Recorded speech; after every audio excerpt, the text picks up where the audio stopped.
नमस्कार दोस्तों, मेरे YouTube चैनल में आप सभी का स्वागत है। दोस्तों, आज हम आप लोगों को सुनाएंगे अहोई माता की कथा। एक समय की बात है, एक नगर में एक साहूकार अपने पूरे परिवार के साथ रहता था। उसके 7 बेटे, 7 बहुएं और एक बेटी थी। साहूकार की बेटी दीपावली पर ससुराल से अपने आई हुई थी। दीपावली पर घर को लीपना था, इसलिए सारी बहुएं मिट्टी लेने जा रही थी। तो साहूकार की बेटी भी अपनी भाभियों के साथ मिट्टी लेने चली गई। साहूकार की बेटी जहाँ मिट्टी खोद रही थी, वहाँ साहू अपने बच्चों के साथ रहती थी। मिट्टी खोदते हुए साहूकार की बेटी से गलती से खुरपी की चोट से साहू का एक बच्चा मर गया। इस पर साहू ने उस साहूकार की बेटी को श्राप दे दिया कि मैं तुम्हारी कोख बांध दूंगी। साहू के वचन सुनकर साहूकार की बेटी अपनी भाभियों से एक एक करके विनती करने लगी कि उसके बदले वो अपनी कोख बंधवा ले। उसकी छोटी भाभी ने अपनी ननद के लिए चुनौती स्वीकार कर ली। इसके बाद छोटी भाभी के जो भी बच्चे होते वो 7 दिन बाद मर जाते। उसके 7 पुत्रों की मृत्यु होने के बाद उसने पंडित को बुलवाकर पूछा कि पंडित जी, ये किस कारण से ऐसा हो रहा है। तो पंडित ने सुरही गाय की सेवा करने की सलाह दी। सुरही गाय सेवा से बहुत ही जल्दी प्रसन्न हो जाती है और छोटी बहू से पूछती है कि तू मेरी किस लिए सेवा कर रही है और तुम मुझसे क्या चाहती है। तुम्हारी सेवा से मैं इतनी ज़्यादा प्रसन्न हो गई हूँ कि तुम मुझसे जो भी वरदान मांगना चाहती हो मांग लो। साहूकार की बहू ने उस सुरही गाय से कहा कि साहू माता ने मेरी कोख बांध दी है, जिससे मेरे बच्चे जिंदा नहीं रहते और 7 दिन में ही मर जाते हैं। आप साहू माता से मेरी कोख खुलवा दें तो मैं आपका बहुत आभार मानूंगी। सुरही माता ने उसकी बात स्वीकार कर ली और उसको लेकर 7 समुंदर पार स्याहू माता के पास चल पड़ी। रास्ते में थक जाने पर दोनों आराम करने लगे। अचानक साहूकार की बहू की नज़र एक ओर गई। वहाँ उसने देखा कि एक साहू एक गरुड़ पंखनी के बच्चों का डसने जा रही है। साहूकार की बहू ने उन बच्चों को बचाने के लिए उस साहू को मार दिया। इतने में ही गरुड़ पंखनी वहां आ जाती है। खून पड़ा हुआ देखकर उसको लगता है कि साहूकार की बहू ने उसके बच्चों को मार दिया है, इसलिए उसको अपनी चोंच से प्रहार करने लगती है।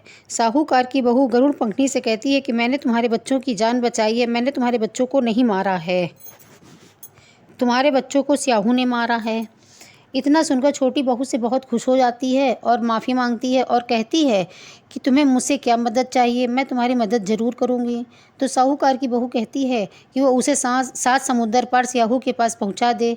गरुड़ पंखनी छोटी बहू और सुरही गाय को लेकर अपनी पीठ में बैठालकर उसे 7 समुंदर पार करवा देती है। स्याहू माता के पास स्याहू माता सुरही गाय को देखकर कहती है कि तुम इतने दिनों बाद आई हो। फिर स्याहू माता कहती है कि मेरे सिर पर बहुत जुएँ हो गए हैं। तब साहूकार की बहू उसके जुएँ निकालती है, जिससे स्याहू माता खुश हो जाती हैं और बोलती हैं कि तुमने मेरे बहुत जुएँ निकाले हैं, इसलिए तेरे 7 बेटे और 7 बहुएँ हैं। तब बहू ने कहा, स्याहू माता, मेरे एक भी बेटा नहीं है। तब स्याहू माता उससे पूछती है कि क्या बात है। तब वो कहती है कि आप पहले मुझसे वचन दो, तब मैं आपको बताऊंगी। तब स्याहू माता उसे वचन देती हैं। तब स्याहू माता से कहती है कि आपने मेरी कोख बांध रखी है, मेरे बच्चे होते ही मर जाते हैं।